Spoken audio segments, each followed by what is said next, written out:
París, la ciudad de la eterna juventud. Como regalo para el primer año de libertad que había conquistado, me prometí a mí mismo París.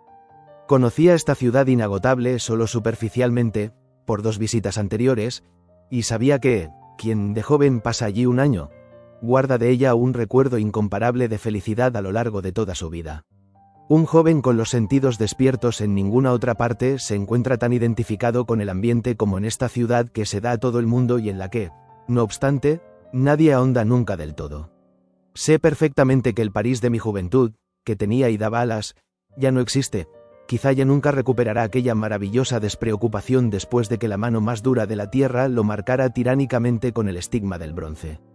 En el momento de iniciar estas líneas se acercaban, devastadores, las tropas y los tanques alemanes, como una masa gris de termitas, con el fin de destruir de cuajo el colorido divino, la alegría feliz, el esplendor y el florecimiento inmarchitable de aquella armoniosa obra de creación. Y ahora ha ocurrido. La bandera con la cruz gamada cuelga de la Torre Eiffel, las negras tropas de asalto desfilan provocadoras por los campos elíseos de Napoleón y, desde lejos, comparto los espasmos de los corazones en los hogares y las miradas humilladas de los antes bonachones burgueses, cuando las botas altas de los conquistadores pisan sus familiares cafés y bistrots. Creo que ninguna desgracia personal me ha afectado, conmocionado y desesperado tanto como la humillación de esta ciudad que, como ninguna otra, había sido agraciada con el don de hacer feliz a todo aquel que se acercara a ella. Podrá dar un día a futuras generaciones lo que nos dio a nosotros. La enseñanza más sabia, el ejemplo más admirable de ser a la vez libre y creadora, estar abierta a todos y enriquecerse cada vez más en esa hermosa prodigalidad. Lo sé, no es solo París la que sufre hoy. Tampoco el resto de Europa volverá a ser en décadas lo que fue antes de la Primera Guerra Mundial. Desde entonces, las tinieblas que sumieron a Europa todavía no han llegado a disiparse del todo sobre el horizonte del continente, antes tan claro, la amargura y la desconfianza entre un país y otro, entre un hombre y otro, han permanecido como un veneno devorador en su cuerpo mutilado. A pesar de todo el progreso que el cuarto de siglo de entreguerras ha traído en el campo social y técnico, en nuestro pequeño mundo de Occidente no existe ninguna nación que no haya perdido una parte ingente del placer de vivir y de la libertad de espíritu de antaño. Harían falta días y días para describir cuán confiados e infantilmente alegres eran antes los italianos, incluso los que vivían en la pobreza más cruda, cómo se reían y cantaban en las trattori e inventaban chistes ingeniosos sobre su pésimo gobierno, mientras que ahora tienen que marcar el paso con ademán sombrío, el mentón erguido y el corazón apesadumbrado. Podemos imaginarnos a un austríaco tan tranquilo y sosegado en su carácter bonachón, confiando con la devoción de antaño en su señor emperador y en los dioses que les dieran una vida tan holgada. A los rusos, los alemanes, los españoles, ya nadie sabe cuánta libertad y alegría les ha chupado de la médula el cruel y voraz espantajo del Estado. Todos los pueblos saben una sola cosa, que una sombra extraña se cierne, larga y pesada, sobre su vida. Nosotros, sin embargo, que todavía conocimos el mundo de la libertad individual, sabemos, y podemos dar fe de ello, que en otros tiempos Europa disfrutó de su juego de colores calidoscópico. Y nos estremecemos al ver cómo nuestro mundo se ha entenebrecido, esclavizado y encarcelado gracias a su furia suicida. Pues sí, en ninguna parte, repito, en ninguna parte como en París se podía percibir con más deleite la despreocupación de la vida, ingenua y, sin embargo, admirablemente sabia, lo que confirmaban gloriosamente la belleza de sus formas, el clima templado, la riqueza y la tradición. Cada uno de nosotros, los jóvenes, absorbíamos una parte de esa ligereza y así también contribuíamos a ella, chinos y escandinavos, españoles y griegos, brasileños y canadienses, todos se sentían como en casa junto al Sena. No había coacciones, se podía hablar, pensar, reír y soltar tacos tanto como se quería. Todo el mundo vivía a su gusto, acompañado o solo, dilapidando o ahorrando, con lujo o como un bohemio, había sitio para cualquier extravagancia y se atendían todas las eventualidades. Existían restaurantes sublimes, con todos sus hechizos culinarios, con vinos de 200 y 300 francos, y coñacs pecaminosamente caros de los días de Marengo y Waterloo, pero también se podía comer y beber casi con la misma magnificencia en cualquier tienda de marchand de vin en la esquina de al lado. En los restaurantes del Quartier Latín llenos a rebosar de estudiantes servían por 4 sous las futilidades más deliciosas antes y después de un suculento bistec y, además, vino blanco o tinto y una barra de pan blanco exquisito, tan larga como un árbol. Se podía vestir como uno quería. Los estudiantes se paseaban por el Boulevard Saint-Michel con sus coquetones birretes, los rapins, estudiantes de escuelas de pintura, se confeccionaban pastos con amplios sombreros que parecían setas gigantes y románticas chaquetas de terciopelo negro, los obreros caminaban despreocupados, con sus blusas azules o en mangas de camisa, por el boulevard más elegante, las nodrizas, con sus cofias bretonas de grandes pliegues, y los taberneros, con sus delantales azules. No hacía falta que fuera precisamente un 14 de julio para que, pasada la medianoche, unas cuantas parejas jóvenes se pusieran a bailar en medio de la calle, y la policía los contemplaba riendo. Al fin y al cabo, la calle era de todos. Nadie se sentía incómodo ante nadie. Las chicas guapas no se avergonzaban de ir del brazo de un negro color azabache y de entrar con él en el primer petit hotel. ¿Quién se preocupaba en París de espantajos como raza, clase y origen, que no fueron hinchados sino más tarde? Cualquiera iba, hablaba y dormía con quien quería y le importaban un rábano los demás. Se tenía que haber conocido el Berlín de antes para amar a París de veras, se tenía que haber vivido el servilismo voluntario de Alemania, con su conciencia de clase, angulosa y dolorosamente cortante, donde la esposa del oficial no se hablaba con la del maestro ni ésta con la del tendero y ésta aún menos con la del obrero. En París, en cambio, el legado de la revolución corría todavía vivo por las venas. El proletario se sentía un ciudadano tan libre e importante como su patrono. El camarero, en el café, daba la mano al general con sus galones, de colega a colega.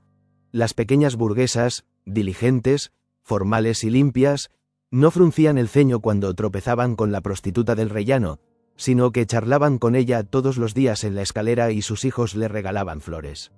En una ocasión vi entrar en un restaurante elegante, el Laure, cerca de la Madeleine, a unos campesinos normandos ricos que venían de un bautizo, retumbando con sus pesadas botas igual que cascos de caballo, vestidos con el traje típico de su pueblo, el pelo untado con tanta pomada que su olor llegaba hasta la cocina.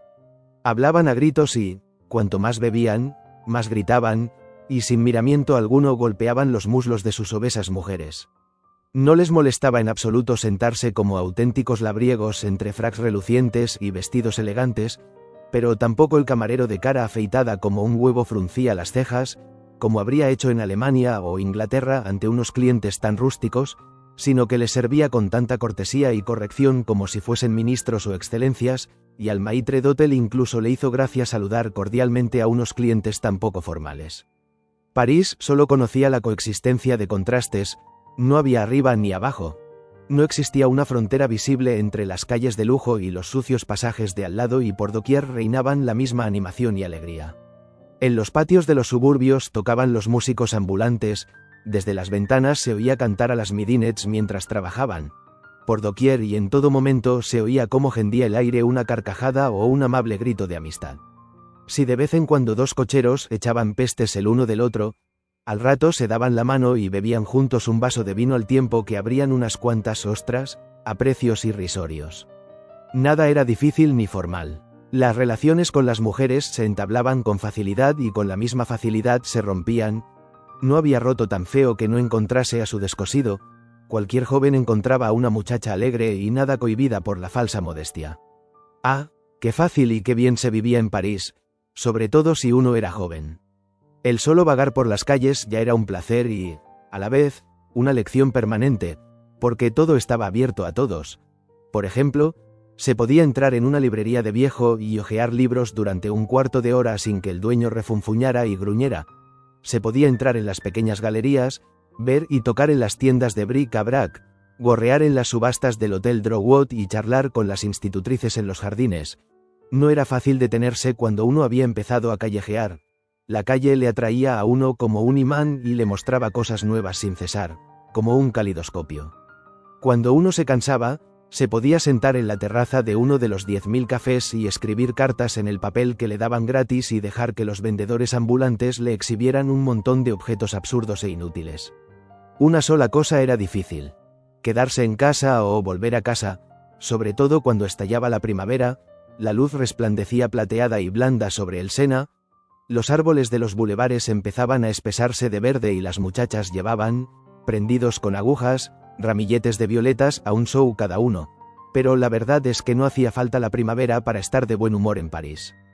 En la época en que la conocí, la ciudad no había llegado todavía a fundirse en una sola mole, como lo ha hecho hoy gracias al metro y los autobuses. Todavía eran dueños de la circulación los formidables ómnibus tirados por pesados y humeantes caballos. A decir verdad, la forma más cómoda de descubrir París era desde la Imperial, desde el primer piso de aquellas anchas carrozas o desde los coches de punto abiertos, que tampoco corrían a galope tendido. De todas formas, ir entonces de Montmartre a Montparnasse aún seguía siendo un pequeño viaje y, teniendo en cuenta el sentido del ahorro de los pequeños burgueses de París, se puede tener por muy creíble la leyenda según la cual todavía había parisinos de la Rive Droite que nunca habían estado en la Rive Gauche y niños que solo habían jugado en el Jardín de Luxemburgo y nunca habían visto el de las Tullerías o el Parque Monceau. El buen ciudadano o el concierge gustaban de quedar cheso y, en su barrio, se creaban su pequeño París dentro del Gran París y, por la misma razón, cada uno de sus pequeños arrondissements conservaba aún su carácter definido e incluso provinciano. Y así, para un forastero, hasta cierto punto era toda una decisión escoger dónde plantar su tienda. El Quartier Latin ya no me atraía. A los 20 años, en una breve visita a París, fui a ese barrio directamente desde la estación.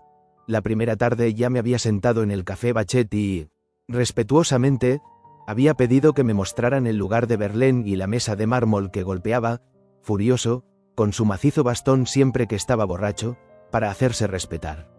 En su honor, yo, acólito abstemio, había bebido una copa de absenta, a pesar de que no me sabía nada bien ese brebaje verde, pero me creía obligado, como joven respetuoso, a observar en el Quartier Latin el ritual de los poetas líricos de Francia. En aquella época, por un sentido de la forma, habría preferido más que nada vivir en un quinto piso, en una buhardilla cerca de la Sorbona, para poder participar de un modo más fiel de la auténtica atmósfera del Quartier Latin, tal como la conocía de los libros. A los 25 años, en cambio, ya no me sentía tan ingenuamente romántico. El barrio estudiantil me parecía demasiado internacional, demasiado poco parisiense. Y, por encima de todo, no quería escoger mi alojamiento permanente de acuerdo con reminiscencias literarias, sino para hacer mi trabajo lo mejor posible. Busqué por todas partes. El París elegante, los Campos Elíseos, no me servían en absoluto para este propósito, y menos aún el barrio en torno al Café de la Paix, donde se reunían todos los extranjeros ricos de los Balcanes y, excepto los camareros, nadie hablaba francés. Para mí tenía más encanto la zona tranquila, sombreada por iglesias y conventos, de Saint-Sulpice, donde también les gustaba vivir a Rilke y a Suárez. Donde más hubiera deseado fijar mi residencia era en la isla de Saint-Louis, para estar unido a ambos lados de París a la vez, la Rive Gauche y la Rive Droite. Pero, paseando, conseguí encontrar, ya en mi primera semana, algo todavía más bello. Caminando lentamente por las galerías del Palais descubrí que entre las casas de ese grandioso carré, construidas simétricamente en el siglo XVIII por el príncipe Philippe Égalité, había un único palacio, antaño elegante, que había perdido su esplendor y se había convertido en un hotelito algo primitivo. Pedí que me enseñaran una habitación y comprobé, encantado, que desde la ventana tenía vistas a los jardines del Palais Royal, los cuales permanecían cerrados a partir de la caída de la noche. Entonces no se oía más que el zumbido apagado de la ciudad, confuso y rítmico como el oleaje incesante de una costa lejana. Las estatuas resplandecían a la luz de la luna y, en las primeras horas de la mañana, el viento a veces traía desde las cercanas Halles el suave aroma de verduras. En esa histórica manzana del Palais Royal habían vivido los poetas y los hombres de estado de los siglos XVIII y XIX. Enfrente estaba la casa en la que tantas veces Balzac y Víctor Hugo habían subido los 100 escalones estrechos que conducían a la buhardilla de la poetisa Marceline Desbordes Valmore, tan querida por mí. Allí resplandecía, marmóreo, el lugar desde donde Camille Desmoulins había llamado al pueblo a la toma de la Bastilla. Allí estaba el soportal en el que el pobre tenientecillo Bonaparte buscaba a una protectora entre las damas que paseaban, no precisamente muy virtuosas. Desde cada una de aquellas piedras hablaba la historia de Francia, en el corazón de París. Recuerdo que en una ocasión me visitó André Gide y que, asombrado por tanto silencio en el centro mismo de París, dijo: «Tienen que ser los extranjeros quienes nos enseñen los lugares más bellos de nuestra propia ciudad». Y, efectivamente, no hubiera podido encontrar nada más parisino y a la vez más aislado que aquel estudio romántico sito en el mismísimo centro de la esfera de influencia de la ciudad más animada del mundo. Las calles que recorrí entonces, las cosas que vi y busqué, llevado por mi impaciencia. Pues no solo quería conocer aquel París de 1904, sino que también buscaba con los sentidos y el corazón el París de Enrique IV y Luis XIV, el de Napoleón y la Revolución, el París de Rétif de la Bretonne y Balzac, de Zola y Charles Louis Philippe, con todas sus calles, sus personajes y acontecimientos. Como siempre en Francia, aquí vi demostrado de modo convincente hasta qué punto una gran literatura, interesada por la verdad, devuelve a su pueblo la fuerza inmortalizadora que la ha creado, y es que todo París me era ya familiar en espíritu, gracias al arte descriptivo de los poetas, novelistas, historiadores y costumbristas, antes de que lo viera con mis propios ojos. El encuentro personal no me hacía sino revivirlo, la contemplación física se convirtió de hecho en un reconocimiento, en ese placer de la anagnórisis griega que Aristóteles ensalza como el más grande y misterioso de los goces artísticos. Y, sin embargo, no se conoce la parte más íntima y oculta de un pueblo o una ciudad a través de los libros, ni siquiera a través de paseos incansables, sino única y exclusivamente a través de sus mejores hombres. Solo a partir de la amistad intelectual con los vivos podemos formarnos una idea de las relaciones reales entre pueblo y país. Toda observación desde fuera solo consigue darnos una imagen falsa y precipitada. Amistades de esta índole me fueron dadas, y la mejor fue la de Léon Bazaliet. Gracias a mi estrecha relación con Verhaeren, a quien visitaba 2 veces por semana en Saint-Cloud, estaba protegido del peligro de ir a parar, como la mayoría de extranjeros, al círculo de pintores y literatos internacionales, expuesto a todas las inclemencias que poblaban el Café du Dôme y que, en el fondo, eran los mismos que en todas partes, en Múnich, en Roma o en Berlín. Con Verhaeren, en cambio, yo frecuentaba a los escritores que, en medio de esta ciudad voluptuosa y apasionada, vivían solo para su trabajo, cada uno en su silencio creador como en una isla solitaria. Aún pude visitar el estudio de Renoir y a los mejores de sus discípulos. Externamente, las vidas de estos impresionistas, cuyas obras hoy en día se pagan a miles de dólares, no se distinguían en nada de las de los pequeños burgueses y rentistas. Una casita cualquiera, con un estudio anejo, sin nada de escenificaciones, como las que en Múnich exhibían Lembach y otras celebridades, con sus villas lujosas que imitaban las pompeyanas. Con la misma sencillez que los pintores vivían los poetas, con los cuales pronto intimé personalmente. En su mayoría, ocupaban un pequeño cargo oficial que les exigía muy poco trabajo. La gran consideración hacia la labor intelectual, que en Francia iba desde las posiciones inferiores hasta las más altas, había generado desde mucho tiempo atrás el sabio método de otorgar sinecuras discretas a poetas y escritores que no podían vivir de los beneficios de su trabajo. Por ejemplo, los nombraban bibliotecarios del Ministerio de Marina o del Senado. Esto les proporcionaba un pequeño sueldo y muy poco trabajo, porque los senadores pocas veces pedían libros y así el afortunado poseedor de semejante prebenda podía escribir versos con comodidad y tranquilidad durante su jornada laboral en el elegante Palacio del Senado y con los jardines de Luxemburgo delante de la ventana, sin tener que pensar en los honorarios. Otros eran médicos, como más tarde Duhamel y Durkheim, o tenían una pequeña galería de arte, como Charles Villdrac, o eran profesores de instituto, como Romains y Jean Richard Bloch, o trabajaban por horas en la agencia Havas, como Paul Valéry, o ayudaban en las editoriales. Pero ninguno de ellos tenía las pretensiones de sus sucesores, echados a perder por el cine y las grandes tiradas de sus obras, de fundamentar rápidamente su existencia soberana sobre la base de una primera inclinación artística. Lo que los escritores querían de esas pequeñas ocupaciones, elegidas sin ambición alguna, no era sino ese mínimo de seguridad en la vida exterior que les garantizara la independencia necesaria para su obra interior.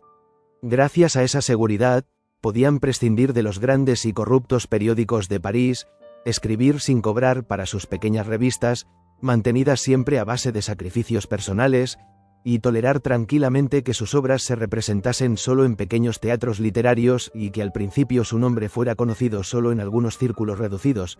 Durante décadas, solo una minúscula élite tuvo conocimiento de Claudel, Péguy, Roland, Suárez y Valéry. Eran los únicos que, en medio de una ciudad apremiada y ajetreada, no tenían prisa. Vivir y trabajar tranquilamente para un círculo tranquilo, lejos de la Foire sur la Place, era más valioso para ellos que darse importancia y no se avergonzaban de vivir como pequeños burgueses y con estrecheces a cambio de poder pensar con libertad y audacia en el campo artístico. Sus mujeres cocinaban y administraban la casa, las veladas entre camaradas transcurrían de forma sencilla y, por lo tanto, mucho más cordial.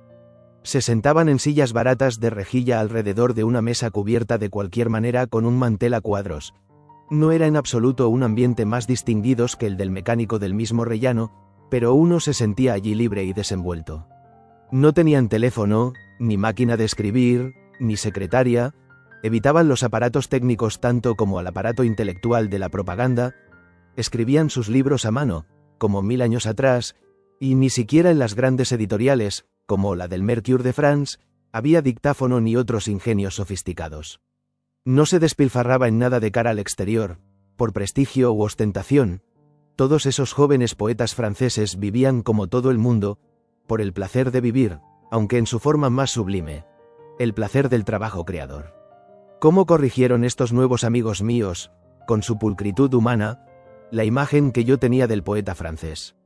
Cuán diferente era su modo de vivir del descrito por Bourriet y por los demás novelistas famosos de la época, que identificaban el salón con el mundo.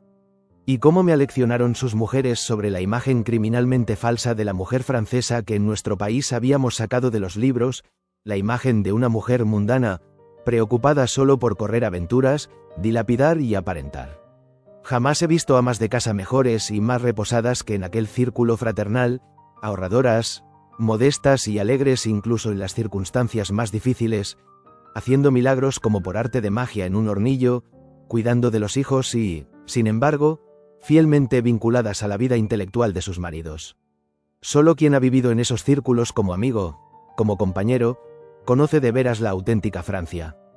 Lo que tenía de extraordinario Léon Bazaliet, ese amigo de mis amigos, cuyo nombre ha sido injustamente olvidado en la mayoría de trabajos sobre la nueva literatura francesa, lo que tenía de extraordinario, digo, en medio de aquella generación de escritores era el hecho de que utilizaba su fuerza creadora exclusivamente en favor de obras ajenas y así reservaba toda su espléndida intensidad para las personas que amaba. En él, camarada, nato, he conocido en carne y huesos al tipo absoluto de persona que se sacrifica, al verdadero abnegado, para quien la única misión en la vida consiste en ayudar a conseguir que los valores esenciales de la época estén en vigor y que ni siquiera se entrega al legítimo orgullo de ser ensalzado como su descubridor o promotor. Su entusiasmo activo no era sino una función natural de su conciencia moral. De aspecto un tanto militar, aunque ferviente antimilitarista, tenía el trato cordial de un auténtico camarada. Siempre dispuesto a ayudar y a aconsejar, honrado como pocos, puntual como un reloj, se preocupaba por todo lo que afectaba a los demás, nunca por su beneficio personal. Nada le importaban el tiempo y el dinero cuando se trataba de un amigo, y tenía amigos por todo el mundo, un grupo de amigos pequeño, pero selecto. Había empleado 10 años en dar a conocer a los franceses a Walt Whitman por medio de la traducción de todas sus poesías y de una biografía monumental. Con este modelo de hombre libre y altruista, el objetivo de su vida radicaba en dirigir la mirada interior de la nación más allá de las fronteras, en hacer a sus compatriotas más viriles, más camaradas. Siendo el mejor de los franceses, era a la vez el antinacionalista más apasionado. Pronto nos hicimos amigos íntimos, casi hermanos, porque ni él ni yo pensábamos como patriotas, porque a los dos nos gustaba estar al servicio de las obras de los demás, con abnegación y sin pretender extraer de ello un provecho material, y porque valorábamos la independencia del espíritu como el primum et ultimum de la vida. Con él llegué a conocer por primera vez la Francia subterránea, cuando más adelante leí en la novela de Roland cómo Olivier salía al encuentro del protagonista, el alemán Johann Christoph, casi me pareció ver descrita ahí nuestra experiencia personal. Pero lo más hermoso de nuestra amistad, lo que jamás olvidaré, es que constantemente debía superar un punto delicado, cuya tenaz persistencia hubiera hecho imposible, en circunstancias normales, una amistad sincera y cordial entre escritores. El delicado punto en cuestión consistía en que Bazaliet, con su extraordinaria honradez, rechazaba sin vacilar todo lo que yo escribía en aquella época. Me apreciaba personalmente, tenía la mayor consideración hacia mi dedicación a la obra de Verhaeren. Siempre que llegaba a París, me esperaba fielmente en la estación y era el primero en saludarme. Ahí donde podía ayudarme, acudía con prontitud. Coincidíamos en todas las cosas importantes de un modo más que fraternal. Sin embargo, en cuanto a mis trabajos, emitía un no firme y decidido. Conocía mi poesía y mi prosa en las traducciones de Henry Gilbeaux, quien más adelante, durante la Guerra Mundial, habría de tener un papel esencial como amigo de Lenin, y la rechazaba franca y severamente. Nada de aquello tenía relación con la realidad, me reprochaba, implacable, era literatura esotérica, que él detestaba profundamente, y le disgustaba aún más que fuera yo quien la escribiera. De una honestidad absoluta consigo mismo, tampoco en este punto hacía concesiones, ni siquiera la de la cortesía. En una ocasión, por ejemplo, cuando dirigía una revista, me pidió ayuda, esto es, que le consiguiera colaboradores importantes de Alemania. Así pues, colaboraciones que fueran mejores que las mías. De mí, su amigo más íntimo, no quiso publicar, obstinado, ni una sola línea, a pesar de que al mismo tiempo, por simple amistad, consintió en revisar desinteresadamente y con espíritu de sacrificio la traducción francesa de uno de mis libros para una editorial. El que nuestra camaradería de hermanos no sufriera merma alguna durante 10 años a causa de esta circunstancia, me la hizo aún más querida. Y jamás me ha alegrado tanto un aplauso como el de Bazaliet cuando, durante la guerra, tras anular yo mismo todos mis escritos anteriores, alcancé finalmente una forma de expresión personal. Pues sabía que su sí a mis nuevas obras era tan sincero como durante 10 años lo había sido su estricto no. Si escribo el querido nombre de Rainer Maria Rilke en la página correspondiente a los días de París, a pesar de que era un poeta alemán, es porque en París G.O.C. con acento agudo de su compañía con más frecuencia e intensidad y, como en los cuadros antiguos, veo su rostro recortado sobre el fondo de esta ciudad, que él amaba como a ninguna otra. Cuando hoy lo recuerdo, y recuerdo también a los demás maestros de la palabra, cincelado como en el ilustre arte de la orfebrería, cuando recuerdo los venerados nombres que iluminaron mi juventud como constelaciones inalcanzables, me asalta irresistible esta melancólica pregunta.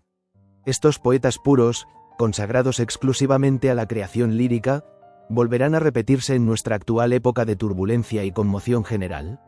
¿No lloro en ellos una generación perdida, una generación sin sucesión directa en nuestros días, una generación de poetas que no codiciaban nada de la vida exterior? Ni el interés de las masas, ni distinciones, ni honores, ni beneficios, que nada ambicionaban sino era enlazar estrofas una tras otra, con la máxima perfección, en un esfuerzo callado y, sin embargo, apasionado, cada verso impregnado de música, resplandeciente de colores, ardiente de imágenes.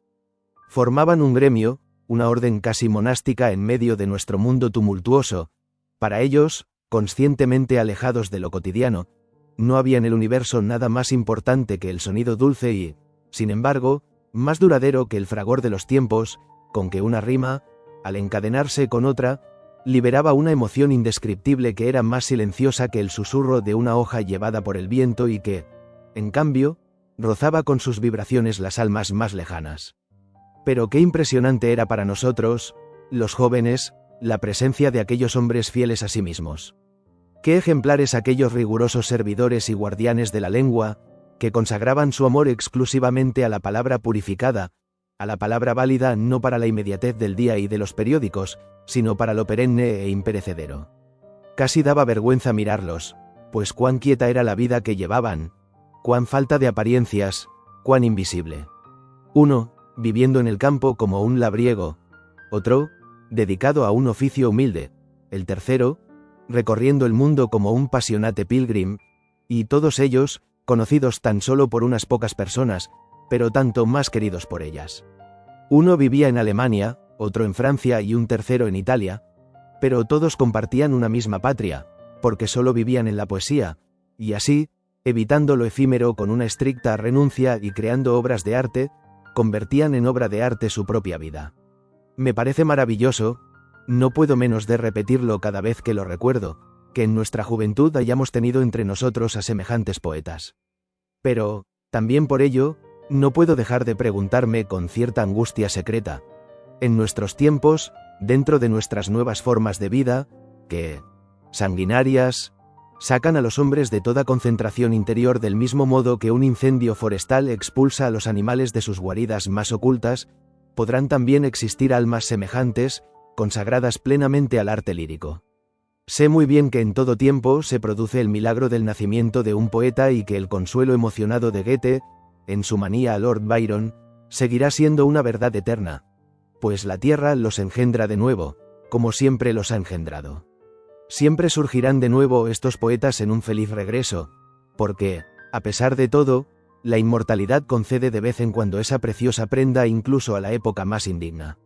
Y no es la nuestra una época que no permite al hombre más puro, más aislado, quietud alguna, la quietud de la espera y la madurez, de la reflexión y el recogimiento, como la que todavía fuera concedida a los de la época más benigna y serena del mundo europeo de la preguerra? Ignoro hasta qué punto tienen validez aún hoy día todos aquellos poetas, Valéry, Verhaeren, Rilke, Pascoli y Francis James, hasta qué punto son importantes para una generación cuyo oído, en vez de escuchar su suave música, ha sido ensordecido durante años y más años por el tableteo de la rueda del molino de la propaganda y 2 veces por el estruendo de los cañones. Tan solo sé, y me creo en el deber de manifestarlo agradecido, que la presencia de estos hombres consagrados a la perfección en un mundo que ya empezaba a mecanizarse representa o con acento agudo para nosotros una gran lección y una felicidad inmensa. Y al repasar mi vida, no encuentro en ella un bien más preciado que el de haber podido estar humanamente cerca de muchos de ellos y, en algunos casos, haber podido unir mi admiración temprana a una amistad duradera. De entre todos ellos, quizá ninguno vivió de un modo más silencioso, enigmático e invisible que Rilke. Pero la suya no fue una soledad pretendida, forzada o revestida de un aire sacerdotal como, por ejemplo, la que Stefan George celebraba en Alemania. En cierto modo, se puede decir que el silencio surgía a su alrededor, estuviera donde estuviera, fuera a donde fuera. Puesto que evitaba el ruido e incluso la fama, esa suma de todos los malentendidos que se concentran alrededor de un nombre. Como dijo él mismo tan bellamente en una ocasión, la ola de vanidosa curiosidad que lo acometía solo salpicaba su nombre pero no a su persona. Rilke era un hombre muy poco accesible. No tenía casa ni dirección donde poderlo visitar, ni hogar, ni residencia fija, ni trabajo estable. Estaba siempre de camino por el mundo y nadie, ni él mismo, sabía de antemano hacia dónde se dirigía. Para su alma inmensamente sensible y susceptible a las presiones, el tomar cualquier decisión, el tener que hacer planes o contestar una notificación era una carga molesta. Por esta razón tropezar con él era siempre una pura casualidad. Uno se hallaba en una galería italiana y sentía que le llegaba una sonrisa silenciosa, amable, sin saber muy bien de quién emanaba. Solo después reconocía sus ojos azules que, cuando miraban, animaban con su luz interior los rasgos de aquel rostro, de por sí poco llamativos. Y precisamente aquel pasar inadvertido era el secreto más íntimo de su ser. Miles de personas pueden haber pasado al lado del joven de bigote rubio, un poco melancólicamente caído, y de fisonomía no destacable por ningún rasgo especial, algo eslava, sin imaginarse que era un poeta y uno de los más grandes de nuestro siglo. Su rasgo más singular no se traslucía hasta que se entraba en un trato más íntimo con él, su carácter reservado. Su forma de andar y de hablar era indescriptiblemente silenciosa. Cuando entraba en una habitación donde había gente reunida, lo hacía con tanto sigilo que casi nadie se daba cuenta. Luego permanecía sentado, escuchando en silencio, levantando maquinalmente la frente en cuanto parecía interesarle algo y, cuando se ponía a hablar, lo hacía siempre sin afectación y sin subrayar las palabras. Contaba las cosas con naturalidad y sencillez, como cuenta una madre un cuento a su hijo, y con el mismo cariño. Era una delicia escucharlo, oír cómo el tema más intrascendente en su boca cobraba plasticidad y significación. Pero en cuanto notaba que se había convertido en el centro de atención de un grupo mayor, se interrumpía y se retiraba de nuevo a su papel de oyente atento y silencioso. Esta quietud se manifestaba en todos sus movimientos, en cada uno de sus gestos, incluso cuando reía, lo hacía en un tono que simplemente insinuaba la risa. La sordina era para él una necesidad y, por ello, nada le molestaba tanto como el ruido y, en la esfera de los sentimientos, la vehemencia. «¿Cómo me cansa esa gente que escupe sus sentimientos como si fuera sangre?», me dijo en cierta ocasión. «Por eso saboreo a los rusos como un licor que se toma solo a pequeñas dosis». Al igual que el comedimiento en la conducta, también el orden, la limpieza y el silencio eran para él verdaderas necesidades físicas. Tener que viajar en un tranvía lleno a rebosar o estar en un local ruidoso lo trastornaba durante horas. La vulgaridad se le antojaba insoportable y, a pesar de vivir con estrecheces, su ropa siempre era el sumum de la pulcritud, el aseo y el buen gusto. Su indumentaria también era una obra del arte de la discreción, estudiada y meditada, pero siempre provista de una sencilla nota personal, un pequeño accesorio que le complacía en secreto, por ejemplo, un pequeño brazalete de plata en la muñeca. Y es que incluso en las cosas más íntimas y personales su sentido estético buscaba la perfección y la simetría. En una ocasión lo estuve observando en su casa mientras hacía las maletas antes de un viaje. Había rechazado mi ayuda, y con razón, porque soy un incompetente para esas cosas. Era como hacer un mosaico. Cada pieza, engastada casi con ternura en un espacio cuidadosamente reservado, me habría parecido un sacrilegio deshacer aquel conjunto floral con mi intervención. Y este elemental sentido de la belleza lo acompañaba hasta en el detalle más insignificante. No solo escribía sus manuscritos con cuidada caligrafía de redondilla en papel de la mejor calidad y mantenía las líneas paralelas entre sí, como trazadas con regla, sino que también para las cartas menos importantes escogía un papel selecto y su letra caligráfica, regular, pulcra y redonda, casi llegaba hasta los márgenes. Nunca, ni siquiera cuando la carta era urgente, jamás se permitió tachar una palabra, sino que, cada vez que una frase o una expresión se le antojaba poco afortunada, con toda su inmensa paciencia, volvía a escribir la carta entera. De las manos de Rilke jamás salió una cosa que no fuera absolutamente perfecta. Ese carácter a la vez mortecino y retraído cautivaba a todos los que lo conocían íntimamente.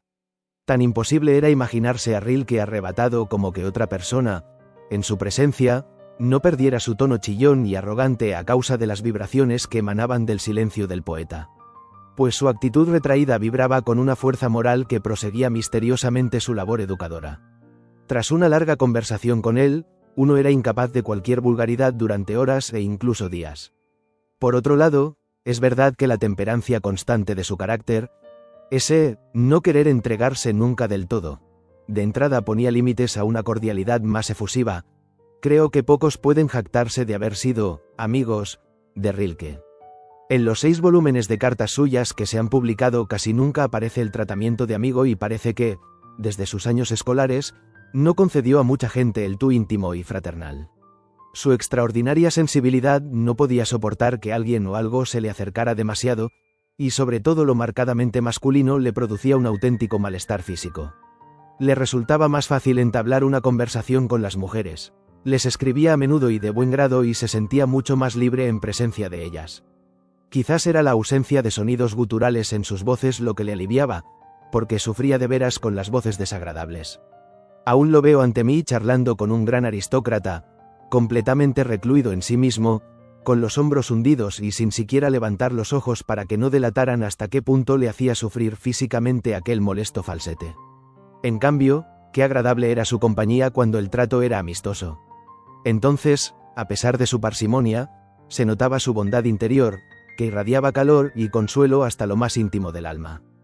La impresión de timidez y reserva que causaba Rilke era mucho más evidente en París, esa ciudad que ensancha los corazones, quizá porque allí todavía no se conocía su nombre y su obra y se sentía más libre en el anonimato. Allí lo visité 2 veces, cada una en una habitación alquilada distinta. Ambas eran sencillas y sin adornos y, sin embargo, no tardaban en adquirir estilo y quietud gracias al sentido estético que prevalecía en el que las ocupaba. Las habitaciones nunca podían hallarse en grandes casas de pisos con vecinos ruidosos. Él prefería edificios antiguos, aun cuando fueran más incómodos, donde pudiera encontrarse a sus anchas, y, con su capacidad de organización, enseguida sabía disponer del espacio interior, fuera donde fuera, del modo más práctico y apropiado para su carácter. Siempre tenía pocas cosas a su alrededor, pero nunca podían faltar flores en un jarrón o en una taza, quizá regalo de algunas mujeres, quizá traídas por él mismo a casa. un tierno detalle. Siempre lucían libros en la pared, bellamente encuadernados o cuidadosamente forrados con papel, porque los amaba como animales mudos. En el escritorio había plumas y lápices colocados en línea recta y hojas de papel en blanco formando un rectángulo perfecto, un icono ruso y un crucifijo católico que, según creo, lo habían acompañado en todos sus viajes, daban al estudio un carácter ligeramente religioso, a pesar de que su religiosidad no estaba vinculada a ningún dogma concreto. Se notaba que había elegido escrupulosamente todos aquellos detalles y que los conservaba con cariño. Cuando le prestaban un libro que no conocía, lo devolvía envuelto en papel de seda, sin una sola arruga y atado con cinta de color como un regalo suntuoso. Todavía recuerdo la ocasión en que me trajo a casa, como un espléndido regalo, el manuscrito de Canción de Amor y de Muerte del corneta Cristóbal Rilke, y conservo aún la cinta con la que iba atado el paquete. Pero lo mejor de todo era pasear con Rilke por París, porque aquello significaba encontrar un sentido en las cosas de menor apariencia y contemplarlas, se diría, con ojos iluminados, reparaba en cualquier pequeñez y hasta le gustaba pronunciar en voz alta los rótulos, cuando le parecía que tenían un sonido rítmico. Conocer la ciudad única de París, con todos sus rincones y recovecos, era su pasión, la única que le conocí. En una ocasión en que nos encontramos en casa de unos amigos comunes, le conté que el día anterior me había acercado por casualidad a la vieja Barrière, donde, en el cementerio de Picpus, estaban enterradas las últimas víctimas de la guillotina, entre ellas André Chenier. Le describí aquel pequeño prado conmovedor, con sus tumbas desperdigadas, que rara vez acoge a visitantes extranjeros y cómo, de regreso, vi en una calle, a través de una puerta abierta, un convento con una especie de beguinas que en silencio, sin decir palabra, con el rosario en la mano, caminaban en círculo, como en un sueño piadoso. Fue una de las pocas veces en que vi casi impaciente a ese hombre tan sosegado y tan dueño de sí mismo. Era imperioso que viera la tumba de André Chenier y el convento. Me pidió que lo condujera al lugar. Fuimos al día siguiente. Permaneció en una especie de silencio extático ante el cementerio solitario y afirmó que era el más lírico de París. Pero, a la vuelta, resultó que la puerta del convento estaba cerrada. Así pude ver puesta a prueba su paciencia serena, que dominaba su vida tanto como su obra. Esperemos el azar, dijo, y, con la cabeza ligeramente agachada, se situó de modo que pudiera ver a través de la puerta, si ésta se abría. Esperamos unos 20 minutos. Luego, una religiosa que venía por la calle se acercó e hizo sonar la campanilla. Ahora, susurró Rilke, en voz muy baja y con agitación. Pero la monja, que se había dado cuenta de su acecho silencioso, he dicho antes que se notaba de lejos la atmósfera que creaba a su alrededor, se le acercó y le preguntó si esperaba a alguien. Él le sonrió de esa manera tierna que enseguida creaba confianza y le dijo con toda franqueza que le gustaría mucho ver el claustro. La monja le devolvió la sonrisa y le contestó que lo lamentaba, pero que no podía dejarle entrar. De todos modos, le aconsejó que fuera a la casita del jardinero, al lado, donde podría contemplar, desde la ventana del piso superior, una vista magnífica. Y así, también aquello le fue dado, como tantas otras cosas. Nuestros caminos se cruzaron todavía varias veces, pero siempre que pienso en Rilke lo veo en París, en esa ciudad cuya hora más triste él se libró de vivir. Para un principiante como yo, las personas de esa especie tan rara eran de gran provecho, pero todavía tenía que recibir la lección decisiva, la que me valdría para toda la vida. Fue un regalo del azar. En casa de Verhaeren nos habíamos enfrascado en una discusión con un historiador del arte que se lamentaba de que la gran época de la escultura y la pintura ya había pasado. Yo le contradije con vehemencia. ¿Acaso no contábamos todavía entre nosotros con Rodin, un creador de no menos valor que los grandes del pasado? Empecé a enumerar sus obras y, como con casi siempre que uno lucha contra una oposición, lo hice con una fogosidad casi encolerizada. Verhaeren sonreía disimuladamente. Alguien que tanto ama a Rodin, debería conocerlo, dijo finalmente. Mañana voy a su estudio. Si te apetece, vienes conmigo. Que si me apetecía, no pude dormir de alegría. Pero en casa de Rodin me quedé cohibido. No pude dirigirle la palabra ni una sola vez y permanecí entre las estatuas como una de ellas. Curiosamente, este desconcierto mío pareció complacerlo, pues al despedirnos el anciano me preguntó si quería ver su verdadero estudio, en Meudon, e incluso me invitó a comer. Había recibido la primera lección. Los grandes hombres son siempre los más amables. La segunda me enseñó que casi siempre son los que viven de la forma más sencilla. En casa de este hombre, cuya fama llenaba el mundo y cuyas obras conocía nuestra generación línea por línea como se conoce a los amigos más íntimos, se comía con la misma simplicidad que en la de un campesino medio. Un buen y sustancioso pedazo de carne, unas cuantas aceitunas y fruta en abundancia, y todo ello acompañado de un vigoroso vino de la tierra. Esto me infundió tantos ánimos que, al final, acabé hablando de nuevo con desenvoltura, como si aquel anciano y su esposa fueran íntimos amigos míos desde hacía años. Después de comer pasamos al estudio. Era una sala enorme que reunía copias de sus obras más importantes, pero en medio había centenares de preciosos estudios de detalle. Una mano, un brazo, una crin de caballo, una oreja de mujer, la mayoría solo en yeso. Todavía hoy recuerdo con precisión muchos de aquellos esbozos que Rodin había plasmado como meros ejercicios, y podría hablar de ellos durante horas. Finalmente, el maestro me condujo a un pedestal cubierto por unos trapos humedecidos que escondían su última obra, un retrato de mujer. Con sus pesadas y arrugadas manos de labriego retiró los trapos y retrocedió unos pasos. Sin querer, se escapó de mi pecho oprimido un grito de «admirable», y al acto me arrepentí de una reacción tan banal. Pero él, con una objetividad tranquila en la que no habría sido posible descubrir ni un asomo de vanidad, contemplando su obra, dijo en voz baja a modo de aprobación. «¿Nest cepas?» Luego dudó. «Solo aquí, en el hombro». Un momento, se quitó el batín, lo echó al suelo, se puso la bata blanca, cogió una espátula y con trazo magistral alisó la blanda piel femenina del hombro, que respiraba como si estuviera viva. Luego retrocedió de nuevo unos pasos. Y aquí también murmuró, y de nuevo realzó el efecto con un detalle minúsculo. Ya no dijo nada más. Avanzaba y retrocedía, contemplaba la figura en un espejo, murmuraba emitiendo ruidos incomprensibles, cambiaba y corregía. Sus ojos, divertidos y amables durante el almuerzo, ahora se contraían convulsivamente y despedían destellos extraños, parecía más alto y más joven. Trabajaba y trabajaba con toda la fuerza y la pasión de su enorme y robusto cuerpo. Cada vez que avanzaba y retrocedía, crujían los maderos del piso. Pero él no los oía. No se daba cuenta de que detrás de él estaba un joven silencioso, con el corazón encogido y un nudo en la garganta, feliz de poder observar en pleno trabajo a un maestro único como él. Se había olvidado completamente de mí.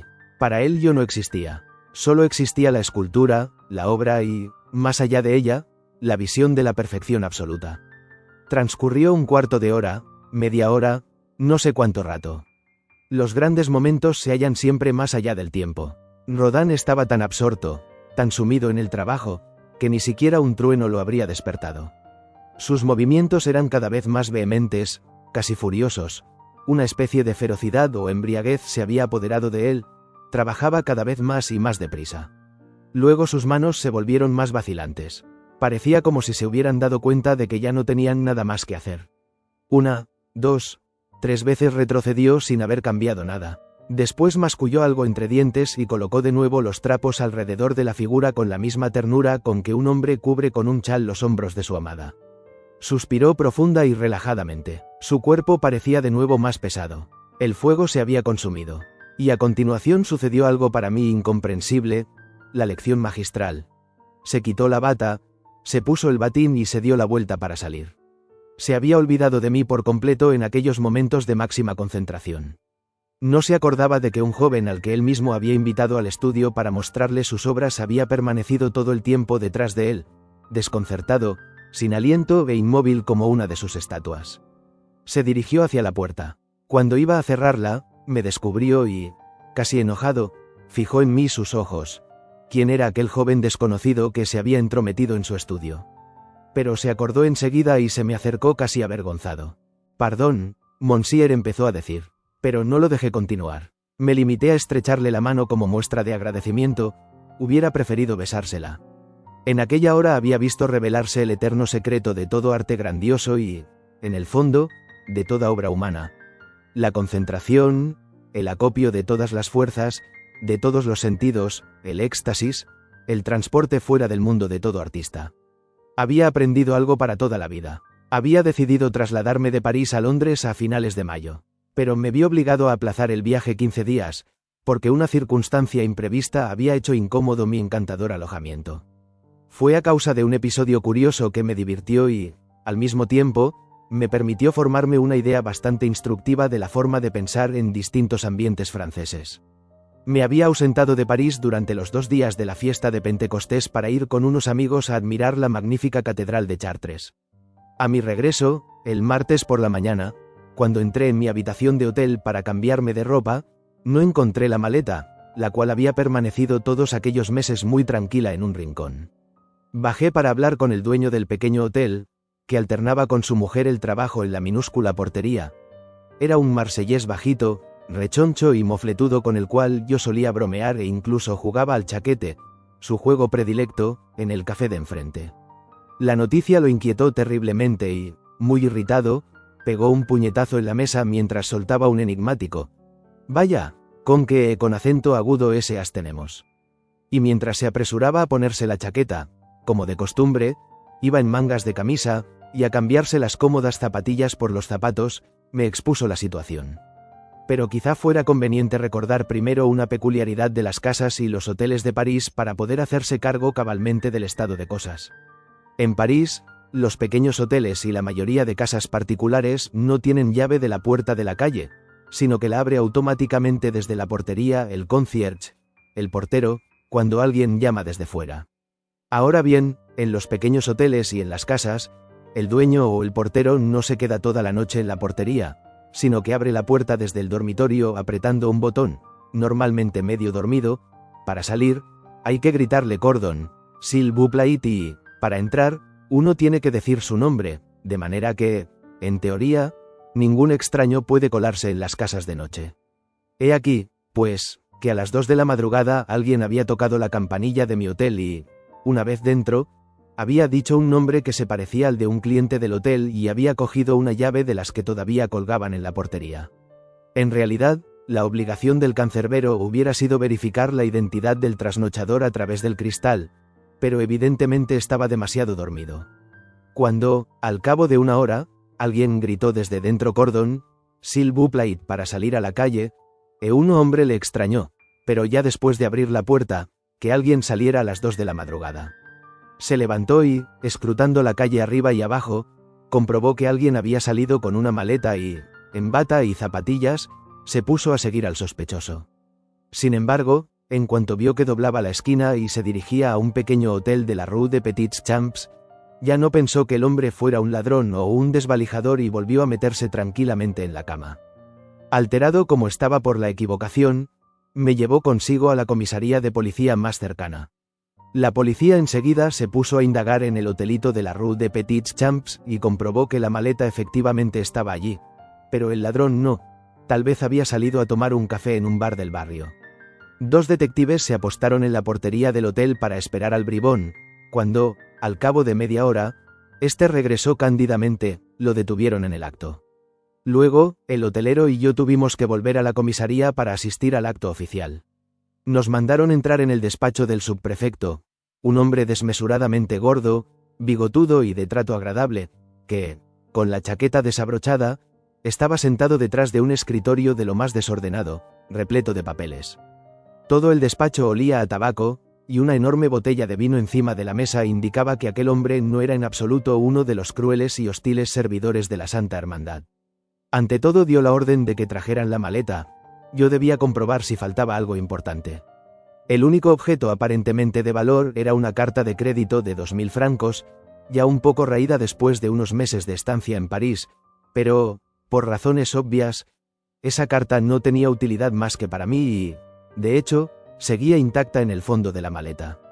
Una vez concluido el atestado, según el cual yo reconocía que la maleta era de mi propiedad y que no habían robado nada de su contenido, el subprefecto mandó llamar al ladrón, a quien yo deseaba ver con no poca curiosidad. Y valió la pena. Apareció un pobre diablo entre 2 corpulentos sargentos que todavía hacían destacar más grotescamente su endeble delgadez. Desarrapado, sin cuello, con un bigotito caído y un rostro de rata triste, visiblemente medio muerto de hambre. Era, si se me permite, un mal ladrón, como lo había demostrado con su técnica chapucera, puesto que no había huido inmediatamente del hotel con la maleta. Estaba de pie ante el fornido policía, con la cabeza gacha, temblando ligeramente como si tuviera frío. Y para mi vergüenza tengo que confesar que incluso sentí una cierta simpatía por él. Además, este interés compasivo aumentó cuando un policía puso sobre una mesa grande, ceremoniosamente ordenados, todos los objetos que le habían encontrado durante el registro. Era difícil imaginarse una colección más extraña. Un pañuelo de lo más sucio y astroso, una docena de ganzúas y llaves falsas de todos los tamaños que tintineaban en un llavero, y una cartera gastada y raída, pero por fortuna ni una sola arma, cosa que por lo menos demostraba que el ladrón ejercía su oficio sin pericia, pero también sin violencia. Primero examinaron la cartera ante todos nosotros. El resultado fue sorprendente, no porque contuviera billetes de 1000 o 100 francos, ni siquiera uno solo, sino ni más ni menos que 27 fotografías de famosas bailarinas y actrices muy escotadas, así como 3 o 4 fotografías de desnudos, todo lo cual no puso de manifiesto otro delito que el de que aquel mozo delgado y tristón era un amante apasionado de la belleza y quería que las estrellas del mundo teatral de París, inasequibles para él, descansaran cerca de su corazón, cuando menos en fotografía. A pesar de que el subprefecto examinó con mirada severa una por una las fotos de mujeres desnudas, no se me escapó que ese extraño gusto de coleccionista en un delincuente de semejante categoría lo divertía tanto como a mí. Y es que mi simpatía por aquel pobre ladrón había aumentado aún más gracias a su inclinación por la belleza y la estética, y cuando el funcionario, tomando solemnemente la pluma, me preguntó si quería porter plainte, esto es, presentar una demanda contra el delincuente, por supuesto contesté con un no rotundo. Llegados a este punto, quizá fuera conveniente abrir otro paréntesis para comprender mejor la situación. Mientras que en nuestro país, y en muchos otros, la acusación, en el caso de un delito, se efectúa ex officio, es decir, el Estado soberano toma la justicia en sus manos, en Francia el presentar cargos o no se deja al buen criterio del individuo perjudicado. Personalmente, este concepto de justicia me parece más acertado que el llamado derecho rígido, porque ofrece la posibilidad de perdonarle a otro el mal que ha causado, mientras que, por ejemplo en Alemania, si una mujer hiere de un disparo a su amante en un ataque de celos, ni todos los ruegos y súplicas de la víctima pueden salvarla de la condena. El Estado interviene, separa por la fuerza a la mujer del hombre, quien, emocionado, quizás ahora la ame más a causa de su arrebato de pasión, y la arroja a la prisión, mientras que en Francia, una vez concedido el perdón, los dos pueden regresar a casa cogidos del brazo y considerar resuelta la cuestión entre ellos. Apenas había pronunciado yo mi no decisivo, se produjo un incidente triple. El hombre delgado se levantó de un salto entre los dos policías y me dedicó una mirada llena de indescriptible gratitud, que jamás olvidaré. El subprefecto dejó la pluma encima de la mesa, satisfecho. A él también le resultó grata, claro está, mi negativa a procesar al ladrón, pues así se ahorraba más papeleo. Pero el dueño de mi hotel no compartía mi opinión. Se puso rojo como un tomate y me chilló de mala manera diciendo que yo no tenía derecho a hacerlo, que era preciso acabar con aquella gentuza, sed vermine, que yo no tenía idea del daño que causaba esa clase de gente.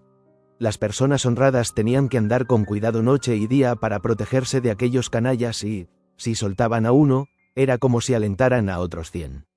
Fue una explosión de honradez y probidad, y a la vez de mezquindad, de un pequeño burgués al que le habían alterado el buen funcionamiento del negocio. En consideración a las molestias que le había causado el asunto, me exigió, casi con grosería y amenazas, que revocara mi perdón.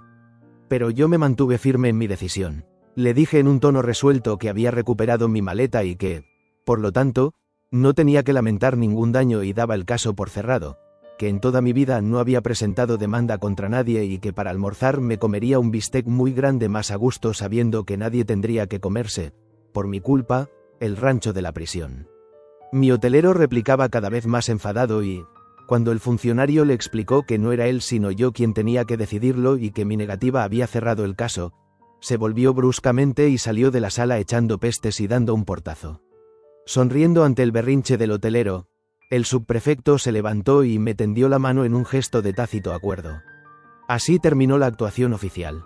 Yo iba a coger la maleta para llevármela a casa cuando ocurrió algo singular. El ladrón se me acercó presuroso y con actitud humilde. «Oh non, monsieur», dijo. «Yo se la llevaré a casa». Y así, seguido por el ladrón con la maleta, Desanduve las 4 calles hasta el hotel. He aquí, pues, que un asunto que había empezado de modo enojoso parecía haber terminado de la forma más alegre y satisfactoria. Pero, en rápida sucesión, originó 2 epílogos a los que debo una contribución muy instructiva a mi conocimiento de la psicología francesa. Al día siguiente, cuando fui a ver a Verhaeren, este me saludó con una sonrisa maliciosa. «Te ocurren unas aventuras muy extrañas aquí en París», dijo burlón. «Para empezar, no sabía que fueras tan rico. En un primer momento no entendía a qué se refería. Me pasó el periódico, que, mira por dónde, publicaba una relación larguísima del incidente del día anterior, solo que apenas pude reconocer los auténticos hechos en aquella prosa romántica. Con un excelente arte periodístico, se describía que en un hotel del centro de la ciudad un distinguidos forastero, me habían convertido en distinguidos para hacerlo más interesante. Había sido víctima del robo de una maleta que contenía una serie de objetos de gran valor, entre ellos una carta de crédito de 20.000 francos, los 2.000 se habían multiplicado de la noche a la mañana, así como otros objetos insustituibles, que en realidad consistían exclusivamente en camisas y corbatas. Al principio parecía imposible hallar pista alguna porque el ladrón había cometido el robo con un refinamiento increíble y, según todos los indicios, con un conocimiento exactísimo del lugar. Pero el sous-prefet de arrondissements, el señor Tal, con su conocida energía y grande perspicacité, había tomado de inmediato las medidas oportunas. Siguiendo sus instrucciones dictadas por teléfono, en menos de una hora se habían registrado a fondo todos los hoteles y pensiones de París, y tales medidas, ejecutadas con la precisión habitual, habían conducido a la detención del malhechor en un tiempo brevísimo. Sin tardanza, el jefe superior de la policía había dedicado especiales palabras de elogio al excelente funcionario por esta admirable acción, ya que gracias a su energía y gran visión había dado una vez más un ejemplo brillante de la modélica organización de la policía parisiense. La noticia no contenía, huelga decirlo, ni pizca de verdad. El excelente funcionario no había tenido que moverse ni un minuto de su escritorio. Nosotros le habíamos llevado a casa al ladrón y la maleta. Pero el hombre había aprovechado la ocasión para sacar de ella un buen rendimiento publicitario personal. Si el episodio tuvo un final feliz tanto para el ladrón como para la policía, no lo tuvo para mí, pues a partir de aquel momento mi hotelero, antes tan jovial, hizo todo lo posible para impedir que me quedara más tiempo en su hotel. Cuando yo bajaba las escaleras y saludaba cortésmente a su mujer en la portería, ella no me contestaba y, ofendida, volvía a un lado su honrada cabeza burguesa. El criado ya no me arreglaba la habitación, las cartas se perdían misteriosamente, incluso en las tiendas del vecindario y en el buró de tabac, donde antes me saludaban como a un verdadero copaín debido a mi gran consumo de tabaco, me encontré de repente con caras glaciales. La moral pequeño burguesa, no solo del hotel, sino también de toda la calle y del barrio entero, se sintió ofendida y cerró filas contra mí por haber ayudado al ladrón. Finalmente, no tuve más remedio que mudarme y, con la maleta recuperada, abandoné aquel cómodo hotel, tan ignominiosamente como si hubiera sido yo el malhechor. Después de París, Londres me dio la impresión de entrar de repente en la sombra tras un día de calor abrasador. En el primer momento se siente como un escalofrío involuntario recorre todo el cuerpo, pero luego los ojos y los sentidos no tardan en aclimatarse.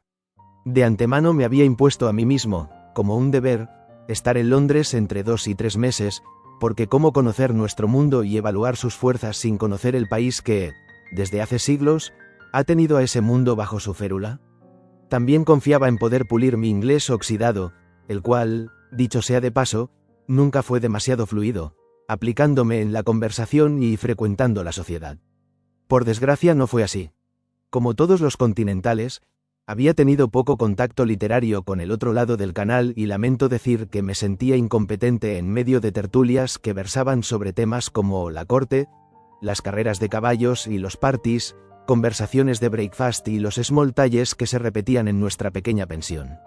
Cuando se discutía de política, yo no podía seguir la conversación, porque hablaban de un tal Joe y yo no sabía que se referían a Chamberlain, e igualmente llamaban por el nombre de pila a todos los sirs.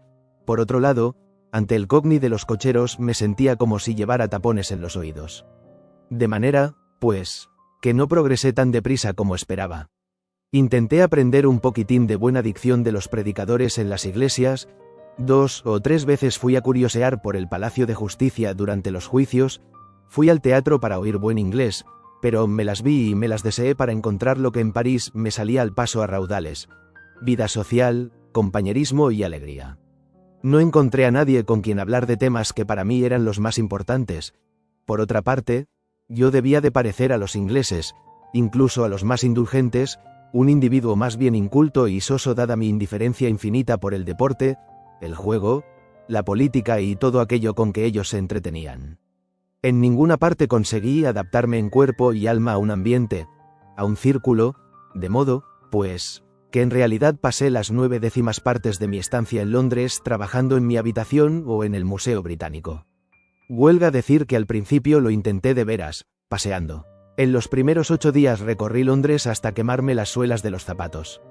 Con un sentido del deber propio de un estudiante, visité todas las curiosidades reseñadas en la guía turística, desde el Museo de Madame Tussauds hasta el Parlamento, aprendí a beber ale, sustituí los cigarrillos parisienses por la habitual pipa del país y me esforcé por adaptarme a otros 100 detalles más. Pero no llegué a establecer ningún contacto, ni literario ni social, y quien ve Inglaterra desde fuera, pasa por alto lo esencial. Como pasa por alto las empresas millonarias de la City, de las que, desde fuera, solo ve el estereotipado y lustroso letrero de latón. Admitido en un club, no sabía qué hacer allí. La sola visión de los hundidos sillones de cuero me incitaba, como toda su atmósfera, a una especie de sopor intelectual, pues no me había concentrado en ninguna actividad ni deporte merecedores de tan sabio reposo. Y es que la ciudad eliminaba tenazmente al ocioso, al mero espectador, como a un cuerpo extraño, a menos que tuviera millones y supiera elevar el ocio a la categoría de arte social, mientras que París lo acogía en su cálido engranaje y lo hacía rodar alegremente con todos los demás. Reconocí mi error demasiado tarde. Debí haber pasado esos 2 meses de Londres dedicado a alguna forma de actividad. Como meritorio en una tienda o como secretario de un periódico. Así, hubiera penetrado en la vida inglesa, aunque solo fuese unos centímetros. Como simple espectador, desde fuera conocí muy poco y hasta muchos años más tarde, durante la guerra, no llegué a hacerme una idea de la auténtica Inglaterra. De los escritores ingleses solo vi a Arthur Symons, quien, por su parte, me procuró una invitación a casa de W. Yeats, de cuyas poesías yo estaba enamorado y de quien traduje, por puro placer, una parte de su sensible drama de Shadowy Waters. No sabía que se trataba de una velada de lectura. Los invitados se reducían a un pequeño círculo de escogidos. Estábamos sentados, muy apretados, en una habitación poco espaciosa, algunos en taburetes, otros incluso en el suelo. Tras encender 2 cirios de altar gruesos y muy altos al lado de un pupitre negro, o revestido de negro, Yeats finalmente comenzó la lectura. Se apagaron todas las demás luces de la habitación, de modo que su cabeza enérgica, de rizos negros, se destacaba intensamente a la luz de los cirios. Leía despacio, con una voz oscura y melodiosa, sin caer en ningún momento en un tono declamatorio, dando a cada verso su peso metálico completo. Era bello, era realmente majestuoso. Lo único que me sobraba allí era el preciosismo de la escenificación, la vestidura negra, parecida a un hábito, que confería a Yeats un aire sacerdotal, y el lento consumirse de los cirios, que exhalaban, me pareció, un suave olor aromático. De este modo, el placer literario, que, por otro lado, me ofreció una sensación nueva, se convirtió más en una celebración ritual que en una lectura espontánea.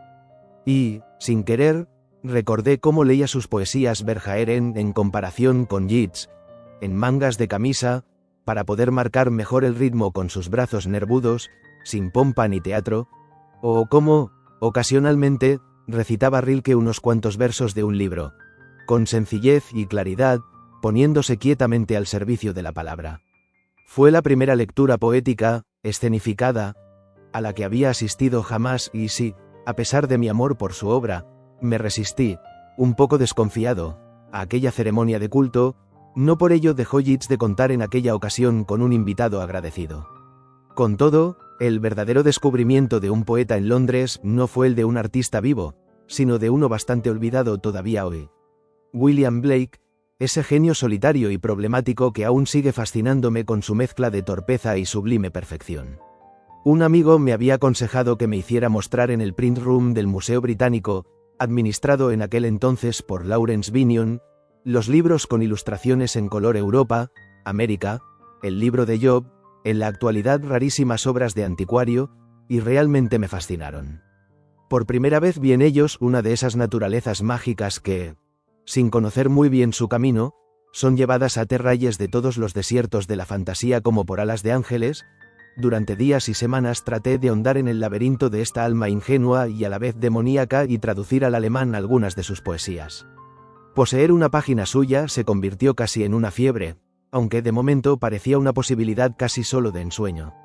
Pero he aquí que un día mi amigo Archibald G. Russell, ya por entonces el mejor experto en Blake, me contó que en la exposición que preparaba estaba a la venta uno de sus Visionary Portraits, el Rey Juan, en su opinión, y en la mía, el mejor dibujo a lápiz del maestro. Nunca se cansará de contemplarlo, me prometió. Y tenía razón. De todos mis libros y cuadros, solo esa lámina me ha acompañado durante más de 30 años, y cuántas veces la mirada mágicamente iluminada de este rey loco me ha contemplado a mí desde la pared. De todos mis bienes perdidos y lejanos, es este el dibujo que más echo de menos en mi peregrinación. El genio de Inglaterra, que me afanaba en descubrir por calles y ciudades, se me manifestó de repente en la figura verdaderamente astral de Blake. Y otro nuevo amor se añadió a mi gran amor por el mundo.